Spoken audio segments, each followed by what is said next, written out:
경북 영주시 평읍면 첨본 1리 내매골에 이 내매교회가 있습니다. 이 내매골은 18가구가 사는 전형적인 농촌 마을인데 1906년 강재원이라는 분이 처음으로 이 내매교회를 시작하게 됩니다.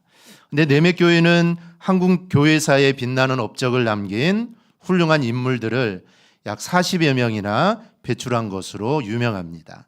이 한경지 목사님과 함께 한국교회 주역으로 큰 일을 했고, 이 세문안교회를 담임하셨고, 또 숭실대 총장을 지냈고, 또 통합교단 총회장을 역임한 강신영 목사님을 비롯해서 대구 계명대학 설립자 강인구 목사님, 그래서 목사와 박사 30여 명, 그리고 삼성반도체 강진구 회장 등 이 10여 명의 기업인 모두가 이 마을 출신이고 이 내매교회가 배출한 인물들입니다. 그 옛날 이 김익두 목사님 우리 잘 아시죠? 김익두 목사님이 부흥회를 인도할 때마다 교회를 보려면 내매교회를 한번 찾아가 봐라 라고 할 정도로 이 내매교회는 바른 신앙인을 길러내는 곳으로 아주 유명했던 곳입니다. 지금은 댐이 건설되어서 이 교회를 옮겼지만 현재까지도 18가구 중에 15가구 약 40여 명이 이 교회에 출석하고 있습니다. 이 3대에 걸쳐 마을과 교회를 지켜오고 있는 강록구 장로님은 이렇게 말합니다. 우리 마을의 자랑이라면 어릴 때부터 자녀들이 신앙 안에서 성장하여 사회에 나가서도 믿음의 흐트름이 없이 봉사하는 사람이 된 것인데 이것은 내매교회가 우리 모두의 어머니였기 때문입니다. 이 강장로님의 말씀대로 교회는 영적 어머니입니다. 교회는 진리 안에서 자유를 누리는 구원의 어머니입니다. 특히 이 종교개혁자였던 존 칼빈은 하나님은 아버지시고 교회는 모든 성도의 어머니다라고 이렇게 말을 했습니다. 이 생물학적으로 각 태어난 아이들, 어린아이들이 만약에 어머니가 없다면 그 어린아이의 성장과 성숙은 아마 치명적인 어려움을 겪게 될 겁니다. 마찬가지로 영적으로 갓 태어난 우리 성도들에게 영적 어머니 역할을 감당하는 것은 바로 교회다라는 것입니다. 그러므로 교회 공동체로부터 분리가 되어서 영적인 성장과 성숙을 추구한다는 것은 여러분 이거는 너무나 어리석은 일일 수밖에 없습니다. 요즘은 교회 가지 않아도 내 스스로 내 신앙과 내 믿음을 지킬 수 있다. 여러분 이거는 어리석은 일입니다. 심지어 어거스틴은 성자라고 하지 않습니까? 성인이라고 하는데 이 어거스틴은 교회밖에는 구원이 없다라고 이런 말을 할 정도입니다. 그만큼 여러분 교회는 정말 중요하다라는 것이죠. 오늘 본문을 보면 예수님은 구원자요 살아계신 하나님의 아들입니다라고 베드로가 고백을 하자 주님은 그 고백의 터 위에 내 교회, 주님의 교회를 세운다고 합니다. 그리고 그 주님의 교회는 음부의 권세가 절대로 이길 수 없다라고 말씀합니다. 이 한마디 말씀에 교회가 무엇이고 교회의 사명은 무엇이고 교회가 받게 될 영광이 무엇인가 이 말씀 속에 다 들어가 있습니다. 그래서 오늘은 교회가 무엇이고 교회의 사명은 무엇이고 교회의 영광은 무엇인가 우리 함께 좀 살펴보려고 합니다. 먼저 교회가 무엇이냐라는 것입니다. 이 교회라는 단어 성경에 많이 등장하죠. 특별히 신약 성경 이 뒷부분에 가면은 이 교회라는 말이 계속해서 등장을 합니다. 그런데 복음서에는 본문을 포함하여 마태복음 18장 17절에 단 2번만 등장하는 단어가 이 교회라는 단어입니다. 이 사도행전 2장에서 하나님이 교회를 세우시기 전까지 복음서에는 거의 등장하지 않는 단어가 이 교회라는 단어입니다. 하지만 단어만 등장하지 않았지 교회라는 단어의 의미와 같은 공동체는 항상 존재해 왔습니다. 교회라는 말은 헬라어로 에클레시아라는 말입니다. 이 에클레시아는 무엇으로부터의 에크와 부르다의 칼레이오라는 단어가 합쳐진 이 단어입니다. 그러니까 에클레시아는 불러냄을 받은 사람들을 뜻합니다. 교회는 세상으로부터 불려나온 사람들이 교회입니다. 멸망과 죽음으로부터 불려나와서 하나님의 나라로 불려나옴을 받은 공동체가 바로 교회입니다. 그런 의미에서 교회는 건물이 아니라 교회는 사람입니다. 그렇다고 건물이 중요하지 않는다는 의미는 아닙니다. 교회도 건물이라는 게 참 중요하죠.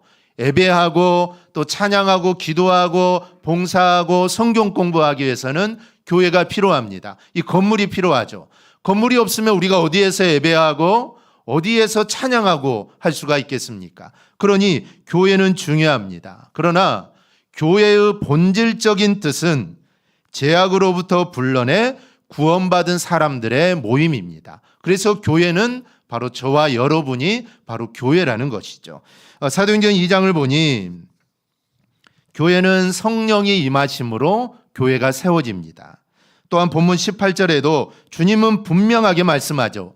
내 교회를 세운다. 즉 주님의 교회를 세운다라고 말을 합니다. 이 말씀은 교회를 세우는 주체가 바로 주님이시고 또한 교회의 소유자 역시 주님이시다라는 뜻입니다. 그래서 교회는 절대로 사람이나 혹은 단체에 의해서 설립되는 게 아닙니다. 물론 사람에 의해서 설립은 되죠. 교회는 사람에 의해서 건축이 됩니다. 하지만 그 교회는 절대로 사람에 의해 설립되는 것이 아닙니다. 또한 사람이 주인이 될 수도 없습니다.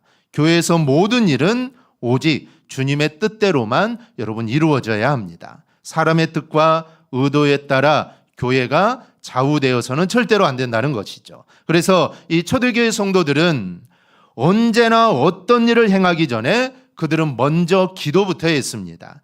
이 사도행전 1장 25절부터 보면 그들이 기도하여 이르되 무사람의 마음을 아시는 주여 이 두 사람 중에 누가 주님께 택하신 바 되어 봉사와 및 사도의 직무를 대신할 자인지를 보이시옵소서. 유다는 그 직무를 버리고 제 곳으로 갔나이다 하고 제비 뽑아 마띠아를 얻으니 그가 11사도의 수에 들어가니라. 제자들은 우선 베드로가 제시한 이 사도가 될 수 있는 자격을 갖춘 두 사람을 선택을 하게 됩니다. 그래서 요셉과 마띠아를 청거를 하게 되죠. 그리고 그들은 간절하게 기도한 후에 제비를 뽑아 마띠아를 새로운 사도로 이렇게 결정을 합니다. 여기서 제비 뽑기는 구약시대 하나님의 뜻을 묻기 위한 방법 중에 하나입니다. 제비 뽑기를 어떻게 진행했는지는 알 수가 없습니다. 우리는 보통 여러 개를 넣고 그 중에 하나를 뽑는 게 제비 뽑기다라고 하지만 구약에서 실행한 제비 뽑기가 이러한 방식으로 실행이 됐는지 아니면 다른 방법으로 실행이 됐는지 이거는 알 수가 없습니다. 하지만 중요한 것은 이 제비 뽑는다는 것은 하나님의 뜻을 묻는다는 것입니다. 그래서 이 초대교회는 성도들이 기도하고 그리고 그 방법까지도 하나님께 의존했다라는 것이 중요합니다. 즉 그들은 새 사도를 선출할 때 인간적인 이해관계를 철저하게 배제합니다. 요셉과 마띠아가 둘이 나왔으니 어떤 사람은 요셉이 되기를 바랐을 것이고 어떤 사람은 마띠아가 되기를 분명히 바라는 사람들이 있었을 겁니다. 나의 형제요, 나의 친척이요, 내가 아는 사람이니 이 사람이 사도가 되면 좋겠다. 충분히 그런 마음들을 다 갖고 있겠죠. 그런데 그런 마음들을 철저하게 배제하고 오직 주님께 합당한 자가 선출되도록 했던 겁니다. 여러분, 교회는 주님의 교회이기 때문에 교회에서 일하는 자도 주님을 위해 일하는 자이기 때문에 당연히 주님의 뜻을 물었던 겁니다. 그런데 오늘날 교회들은 그렇지 못하는 게 현실이죠. 모든 일이 주님의 뜻대로 이루어져야 하는데 사람의 뜻을 따라 이루어집니다. 무슨 일을 하든지 먼저 하나님께 기도하고 그 뜻을 구하기보다는 사람들의 의견에 따라 행해지기도 합니다. 이것은 절대로 주님이 교회의 설립자요, 또한 주님이 교회의 주인 되심을 인정하는 게 아닙니다. 이것은 명백하게 교회에서 주님을 소외시키는 것이고 주님의 주권을 침해하는 것입니다. 요즘은 민주주의가 아닙니까? 민주주의가 아닙니까? 그래서 교회 안에도 이 민주적인 그런 것들이 많이 들어와 있습니다. 당연히 모든 것들을 민주적으로 다수결에 의해서 모든 것들을 해야 합니다. 하지만 우리가 잊지 않아야 될 것은 교회의 주인은 주님이시라는 겁니다. 그렇기 때문에 교회 안에서 행해지는 모든 일들은 당연히 민주적인 절차를 거쳐서 행하지만 어쨌든 모든 것들은 교회의 주인이신 하나님의 뜻에 따라 모든 일들이 이루어져야 한다는 것이죠. 즉 모든 사람들이, 모든 교인들이 좋아하지만, 모든 교인들이 찬성하지만 이게 하나님이 싫어하시는 일이라면 여러분 그 일은 하지 않는 것입니다.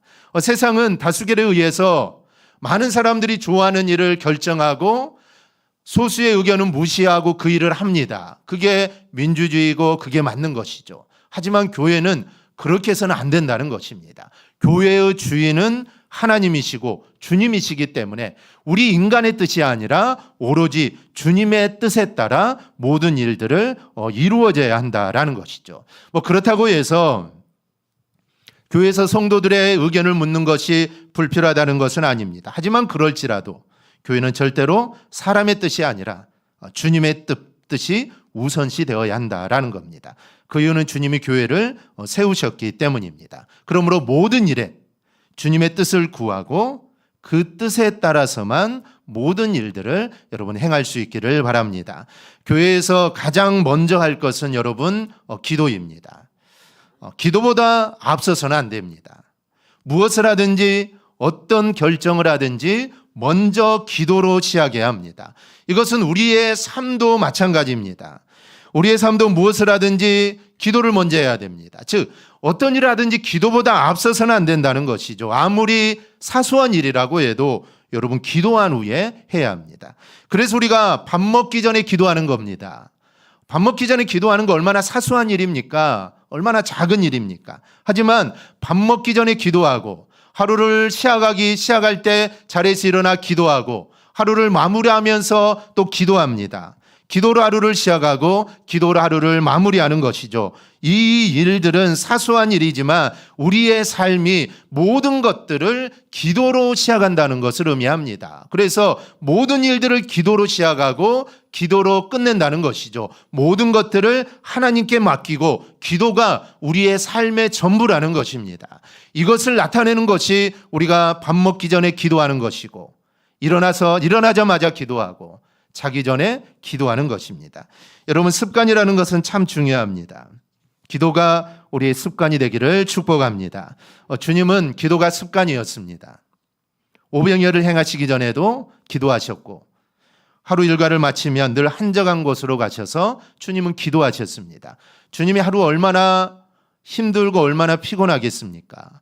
우리 성도들의 삶도 참 피곤하고 어렵지만 주님에 비한다면 이건 비교할 수가 없습니다. 주님은 하루 종일 이야기하지 않습니까? 하루 종일 말씀을 가르치시고 또 병자를 고치시고 그리고 죽은 자도 살리고 가난한 자를 돌보고 정말 아침부터 저녁까지 해가 질 때까지 주님은 정말 한 시간도 1분 1초도 쉴 시간이 없습니다. 많은 무리들이 주님을 따르지 않습니까? 그런 주님이지 않습니까? 그러면 저녁이면 얼마나 여러분 피곤하겠습니까? 여러분 하루 종일 일하고 저녁이 피곤하지 않습니까? 그런데 주님은 그 피곤한 몸을 이끌고 한적한 곳으로 가셔서 기도하셨다는 겁니다.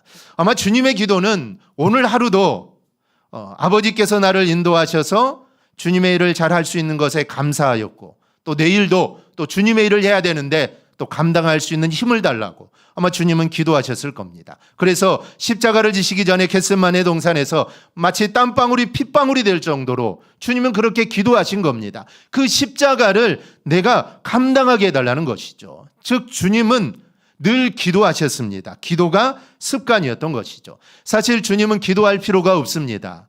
하나님이시지 않습니까? 그래서 기도하실 필요가 없습니다. 하지만 기도하셨다는 것이죠. 주님이 그렇게 기도하셨다면 연약한 우리는 당연히 먼저 기도해야 될 줄 믿습니다. 여러분 기도가 습관이 되어야 합니다. 그래서 무슨 일을 만나기 전에 먼저 기도하는 삶을 살아가기를 바랍니다. 그러면 그 기도하는 우리의 모습을 우리 하나님은 정말 기뻐하실 줄 믿습니다. 우리는 이 말씀을 통해 하나님이 교회를 얼마나 귀하게 보시는가를 알 수 있습니다. 근데 사람들은 그렇게 말하지 않습니다. 심지어 믿음을 가졌다고 하는 사람들조차 교회를 하찮게 여기는 분들이 있습니다. 하지만 교회는 주님의 것입니다. 교회의 머리는 주님이시고 교회가 내 몸이다라고 하셨습니다. 그렇다면 나는 교회를 여러분 무엇이라고 생각하십니까? 많은 사람들이 교회를 소중히 여기지 않지만 우리는 교회를 소중하게 여기고 또 교회를 사랑해야 합니다. 하나님이 나를 죄악에 빠져 있던 나를 교회로 불러주셨습니다. 그러니 여러분, 이게 얼마나 감사한 일입니까? 불러주신 것도 감사한데 나에게 달란트를 주시고 또 은사를 주셨습니다. 그래서 주님을 위해 일하도록 해주셨습니다. 그러니 이게 또 얼마나 감사한지 모릅니다. 그러니까 우리가 주님의 몸된 교회를 사랑하는 것은 여러분, 이거는 당연한 것입니다. 성경의 인물 중에 성전을 가장 사모했던 사람은 아마 다윗일 겁니다. 시편 27편 4절에서 다윗은 이렇게 고백합니다. 우리 한음성으로 함께 보겠습니다. 내가 여호와께 바라는 한 가지 일, 그것을 구하리니 곧 내가 내 평생에 여호와의 집에 살면서 여호와의 아름다움을 바라보며 그의 성전에서 사모하는 그것이라. 아멘. 다윗은 수많은 어려움과 고난을, 고비를 겪으면서 수많은 간절한 기도를 했습니다. 그러지 않았겠습니까? 어려움들이 많으니 그만큼 기도의 제목도 참 많았을 겁니다. 그런데 다윗은 그 어떤 것보다 더 원했던 것은 내가 여호와의 집에 평생 살면서 여호와의 아름다움을 바라보며 성전에서 여호와를 사모하는 것, 이게 나의 기도라는 것입니다. 즉, 내가 한 가지를 기도한다면, 내가 마지막으로 한 가지를 기도할 수 있다면 이게 바로 나의 마지막 기도, 내가 가장 소중한 기도, 내가 꼭 하고 싶은 기도가 내가 성전을 사랑하며 그 성전에서 구하는 게 나의 첫 번째요 마지막 최고의 기도라는 것입니다. 다윗은 하나님을 사랑했기에 성전을 사랑한 것입니다. 우리도 다윗처럼 이런 애틋한 마음으로 성전을, 교회를 사랑하기를 축복합니다. 둘째로, 교회의 사명이 무엇일까요? 주님은 베드로의 신앙 고백 위에 주님의 교회, 내 교회를 세운다고 하십니다. 내가 교회를 세우고 그러기에 모든 교회는 내 것이고 주님이 교회의 머리가 되신다고 합니다. 그렇다면 저와 여러분은 무엇일까요? 우리는 교회의 지체입니다. 주님이 교회의 머리가 되시고 우리는 몸의 각 부분입니다. 몸이 건강하려면 모든 지체가 제 역할을 잘 감당해야 합니다. 그래서 손이나 발이나 아니면 우리의 안에 있는 내장들, 모든 것들이, 몸에 있는 모든 것들이 다 건강해야 건강한 것이죠. 다른 데는 다 건강한데 심장이 건강하지 못하면 그 사람은 건강하지 않는 겁니다. 즉, 한 부분이 건강하지 못하면 그 육신은 건강하다라고 말할 수 없는 것이죠. 그러면 주님이 머리 대신 우리 교회가 감당해야 될 사명이 뭘까요? 본문 18절 19절을 보면 음부의 권세가 이기지 못하리라, 내가 천국 열쇠를 내게 주겠다라는 말씀이 있습니다. 음부의 권세가 이기지 못하게 해야 합니다. 주님이 교회를 세워주신다고 했으니 우리는 음부의 권세가 교회를 이기지 못하도록 해야 하고 천국 열쇠를 우리가 또 받았다는 것이죠. 이런 측면에서 흔히 교회의 사명을 5가지로 말합니다. 예배와 선교와 교육과 봉사와 교제입니다. 그중 기본이 여러분 예배입니다. 예배는 하나님이 나를 구원하신 은혜에 감사함으로 하나님께 드릴 수 있는 최고의 것이 바로 예배입니다. 우리가 하나님께 다른 걸 아무리 드려도 그 모든 것보다 하나님이 받기 원하시고 우리가 하나님께 드릴 수 있는 최고의 것은 여러분 예배밖에 없습니다. 그래서 하나님은 예배하는 자를 찾으신다고 하죠. 하나님께 온전히 예배하는 자가 없기 때문에 하나님은 예배하는 자를 찾으십니다. 그리고 너희는 하나님께 예배하라 라고 말씀합니다. 그래서 우리는 예배를 준비해야 하고 구원받은 자로서 마땅히 반드시 우리는 예배에 참여해야 합니다. 특히 요즘 보면 예배를 사람 편의적으로 드리려고 하는 경향들이 참 많아졌습니다. 하지만 예배는 하나님께 나의 최고의 것을 드리는, 그리고 최선을 드리는 예식이라는 것을 우리는 생각해야 합니다. 요즘 우리가 주일 오후 예배를 드리지 않습니까? 사실 주일 오후 예배도 우리의 어찌 보면 편함에 의해서 주일 오후로 돌아간 것입니다. 전에는 다 주일 저녁 예배 드리지 않았습니까? 주일 오전 예배 드리고 집에 가서 좀 쉬었다가 어디 놀러도 가지 못하고 또 주일 오후 예배 와야 되니까 또 예배를 기다리며 또 저녁에 와서 예배를 드렸습니다. 하지만 이제는 뭐 사람들이 또 가족들과도 많이 보내야 되고 그래야 되기 때문에 거의 대부분 교회가 주일 오후 예배는 오후에 드립니다. 빨리 드리는 교회는 1시에도 드리게 합니다. 그냥 오전 예배 끝나고 좀 쉬었다가 1시 예배 바로 드리는 교회들도 있습니다. 그리고 이제 시간들을 또 가족들과 보내라는 것이죠. 어떤 교회는 오후 예배도 드리지 않습니다. 그런 교회들도 쓰도록 합니다. 이런 모습들이 어찌 보면 우리 인간의 편의에 따라서 하나님께 예배하는 것들이 변해간다라는 것이죠. 하지만 예배라는 것은 나의 최고의 것, 그리고 나의 최선의 것을 하나님께 드리는 것입니다. 그러니 우리가 순서나 복장, 생각해야 될 부분들이 참 많습니다. 두 번째는 선교입니다. 주님은 믿는 사람 모두에게 복음을 전하라는 사명을 주셨습니다. 그래서 때를 얻든지 못 얻든지 전하라고 하셨죠. 천국 열쇠를 가진 교회는 많은 사람들에게 천국의 문을 열어주는 전도에 힘써야 합니다. 그것이 교회의 여러분 마땅한 사명입니다. 세 번째는 교육입니다. 성도가 하나님의 백성답게 살려면 교육을 받아야 하고 또 다음 세대를 교육시켜야 합니다. 우리가 하나님께 헌신하고 봉사하고 충성하는 것, 우리가 예배하는 것, 우리가 이것을 내 세대만 끝나서는 안 되지 않습니까? 그래서 우리의 자녀의 세대가 우리의 뒤를 이어서 또 함께 예배하고 모든 것들을 선교하고 모든 것들을 감당해야 되는데 그러기 위해서는 다음 세대를 교육해야 된다라는 것이죠. 주님도 그렇게 하셨습니다. 주님이 계속해서 사역하실 거면 제자들은 필요가 없습니다. 그냥 주님이 지금도 계속 사역하시면 되죠. 병자를 고치시고 죽은 자를 살리고 복음을 전하고 오병이어의 기적을 베푸시면서 계속해서 하시면 됩니다. 그런데 주님은 계속해서 할 수 없죠. 하나님께로 가야 하기 때문에 이제 그 일을 누가 할 것이냐. 그래서 제자들을 양육하고 그들에게 맡긴 것입니다. 이제 내가 하던 일들을 너희가 해야 된다는 것이죠. 그래서 다음 세대를 교육하고 훈련시키는 것이 정말 중요합니다. 네 번째는 봉사입니다. 주님 우리가 세상의 빛이요 소금이라고 했습니다. 누가복음 10장에서는 선한 사마리아 비유를 통해 너도 이와 같이 하라. 즉 선행을 강조하십니다. 그러므로 우리도 선을 행해야 합니다. 빛과 소금의 역할은 여러분 어두운 곳, 썩어져 가는 곳에서 빛을 발하게 되죠. 환한 곳에서는 빛이 필요 없습니다. 어두운 곳에 빛이 필요하죠. 그래서 복음이 전해지지 않는 것, 복음을 받지 못하고 듣지 못해서 믿지 못해서 죽어가는 바로 그곳에 우리는 빛과 소금의 역할을 감당해야 합니다. 그리고 다섯 번째가 교제입니다. 이 코이노니아라고 하는데 초대 예루살렘 교회는 모든 것을 함께 나누는 교회였고 그 안에서 완전한 교제가 이루어지는 교회였습니다. 중요한 것은 우리 교회가 이런 교회가 되어야 한다라는 것이죠.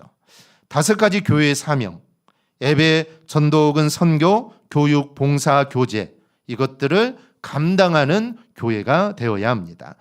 그러면 누가 이 사명을 감당해야 할까요? 이 사명은 교회가 감당해야 합니다. 그러면 교회가 누굽니까? 교회는 바로 우리가 교회입니다. 즉 내가 교회라는 것이죠. 그러면 답이 나옵니다. 이 사명은 교회가 감당해야 하고 그 교회는 바로 저와 여러분이기 때문에 저와 여러분이 이 사명을 감당해야 한다라는 겁니다. 그러면 이 사명을 감당하면 어떤 일들이 일어날까요? 사도행전 2장 47절을 보면 하나님을 찬미하며 또 온 백성에게 칭송을 받으니 주께서 구원받은 사람을 날마다 더하게 하시니라. 할렐루야. 바로 이러한 일들이 일어납니다. 그런데 이 사명을 잊어버리고 나에게 주신 사명이 있는데 그 사명을 감당하지 못하면 이런 역사는 절대로 일어나지 않습니다. 그러니 여러분 내가 중요합니다. 이 성경에 나오는 교회 중에 고린도 교회가 있습니다.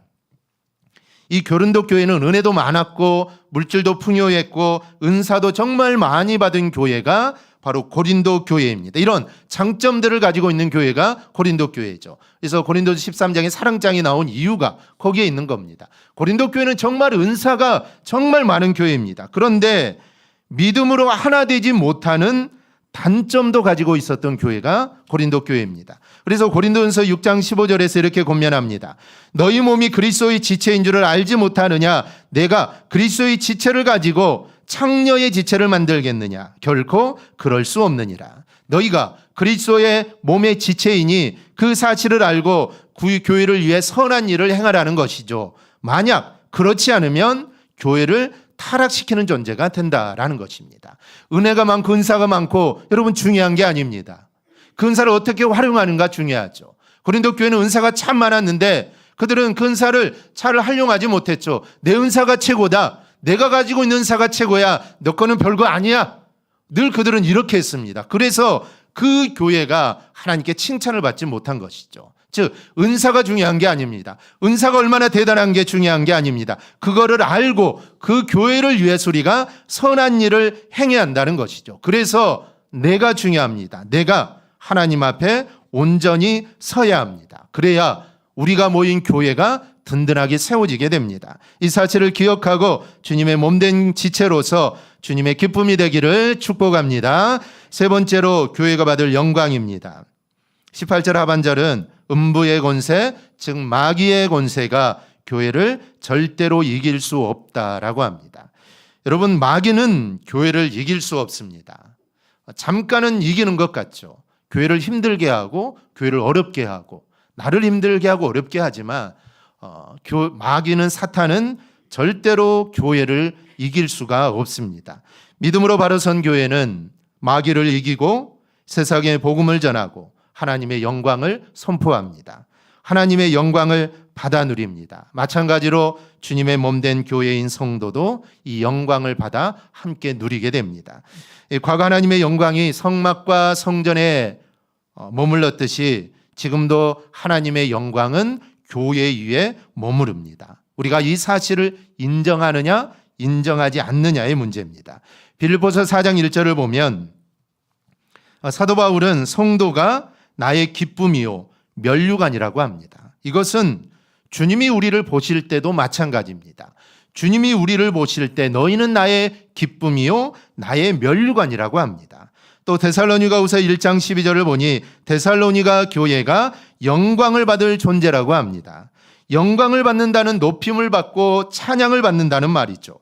주님의 몸된 교회가 사명을 잘 감당하면 높임을 받고 칭찬을 받습니다. 바로 대강교회가 이런 교회가 되기를 소망합니다. 영광을 받는 교회, 그리고 칭찬을 받는 교회가 또 영광을 받는 우리 성도가 꼭 될 수 있기를 바랍니다. 1983년 이 동독의 작센주 북서쪽에 위치한 이 니콜라스 교회에 몇 명의 청년들이 모여 기도하기를 시작했습니다. 그 기도의 주제는 우리는 한민족입니다 라는 겁니다. 이 동독과 서독으로 나누어 고통받는 민족의 평화적 통일을 위해 기도한 겁니다. 몇 년 뒤 독일 통일의 불씨가 됐던 바로 그 기도 모임이었습니다. 시작은 미약했습니다. 한때는 참석 인원이 너무나 작아가지고 야 그럴 거면 우리 기도에 그만하자 할 정도로 시작은 정말 미약했는데 그러나 7년 뒤 그들이 기도한 대로 이 베를린 장벽이 무너지게 됩니다. 1982년 동독 주민들이 서독으로 탈출하면서 이 동독 내부에서는 민주화를 요구하는 시위가 점점 거세졌습니다. 이에 독일 청년들은 매주 월요일마다 교회에 모여 통일을 위한 기도를 드렸습니다. 예배가 끝나면 저녁 6시부터 1시간 동안 교회 주변을 조용히 걷는 무언의 시위를 이어갔습니다. 이들의 기도 모임이 알려지면서 이 라이프치히에는 평화 통일을 염원하는 시민들이 모여들기 시작합니다. 1989년 가을 경찰은 모여드는 시위 인파를 통제하기 위해 도시 곳곳을 봉쇄하기 시작합니다. 특히 평화의 기도를 드리는 그 시간에는 시민들의 통행을 금지할 정도였습니다.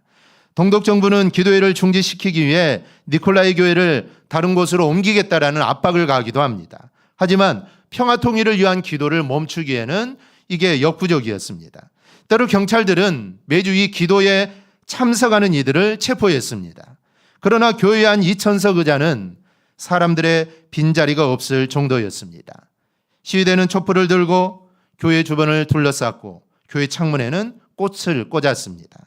시민들의 기도 물결을 타고 통일과 자유를 외치던 이들의 구호는 전국적으로 확산이 됩니다. 이들의 평화적 기도와 시위는 드레스덴, 할레, 동베들린으로 펴졌고 11월 9일 마침내 베를린 장벽이 무너지게 됩니다. 작은 불꽃 하나가 큰 불을 일으킨 겁니다. 몇몇이 작은 숫자로 시작한 평화 통일을 위한 여러분 기도 모임이었습니다. 핍박과 고통이 있었죠. 하지만 그들은 중단하지 않았고 계속적으로 지속적으로 그 기도 모임을 가져가게 됩니다. 그런데 이 기도 모임을 교회가 이끌었다라는 겁니다. 여러분, 교회가 작든 크든 하나님의 일을 하는 데는 문제가 되는 경우가 없습니다. 우리 교회는 작으니까 할 수 없어. 우리 교회는 부족하니까 할 수 없어. 여러분, 하나님의 일을 하는 데는 교회의 크고 작음은 문제가 되지 않습니다. 문제는 성도 믿음의 크기가 문제입니다. 교회는 주님이 세우신 곳입니다. 주님이 함께 하신 몸이기에 얼마든지 역사와 기적을 만들어낼 수 있습니다. 사람은 작지만, 사람은 없지만 그 교회에 함께 하시는 분이 전능하신 하나님이시기 때문에 그 하나님은 어떤 교회를 통해서도 하나님의 일을 이룰 수 있다는 사실입니다. 중요한 것은 교회가, 그 교회에 속한 성도가 그런 믿음이 있어서 그 사명을 감당하느냐 못하느냐의 문제입니다. 교회의 성도인 우리 모두가 사명을 감당하느냐의 문제입니다. 거기에 따라서 영광된 교회가 될 수도 있고 부끄러운 교회가 될 수도 있습니다.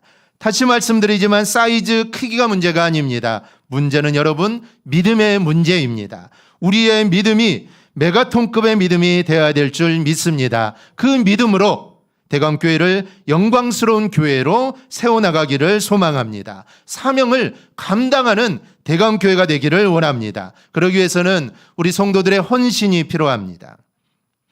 우리 모두 하나하나가 주님의 몸된 교회임을 깨닫고 사는 게 정말 중요합니다. 하나님은 일을 행하실 때 혼자 행하시지 않습니다. 물론 혼자 행할 수도 있죠. 이 세상의 택한 백성들 구원하는 거 하나님 마음 먹으면 하나님의 생각만 하면은 모두 다 해결이 될 수 있습니다. 그리고 주님이 재림하실 수 있죠. 그런데 하나님은 절대로 그렇게 하지 않습니다. 하나님은 하나님의 일을 하실 때 반드시 사람들과 함께 하십니다. 즉 우리와 함께 하신다는 것이죠. 대광교회를 향한 하나님의 계획이 있을 겁니다. 우리는 잘 모르겠지만 우리는 하나님의 마음을 이해할 수 없으니 어떤 계획들을 가지고 계실지 우리가 어렴풋이는 알 수 있지만 정확히는 알 수 없습니다. 하지만 그 하나님의 일을 교회를 통해 행하는 것은 우리의 믿음과 우리의 헌신입니다. 우리의 강한 믿음과 우리의 헌신이 있을 때 우리는 하나님의 일을 할 수 있다는 것이죠. 그 일을 하는 동안 힘이 들고 어려울 수 있습니다. 그러나 그 고난과 어려움은 장차 우리가 하나님께 받을 영광과 비교가 되지 않습니다. 초대교회 성도들이 정말 믿음을 지킴으로 그들이 사자의 밥이 되고 화형장에 끌려가고 그들이 참수를 당하면서도 그들이 믿음을 지켰던 것은 지금 내가 당하는 고난과 어려움과 죽음보다는 나중에 내가 하나님 앞에 갔을 때 내가 받을 그 영광이 더 크기 때문에 그들은 그 어려움들을 죽음도 불사하고 그들은 지켜낼 수 있었던 것입니다. 우리 함께 주님의 몸인 교회를 세워나가십시다. 주님의 몸인 나도 세워나가야 합니다. 그리하여 대강교회가 교회의 사명을 정말 잘 감당하여서 세상의 구원의 방주의 역할을 잘 감당해 나가는 우리 모두가 되기를 주님의 이름으로 축원합니다. 아멘. 기도하겠습니다.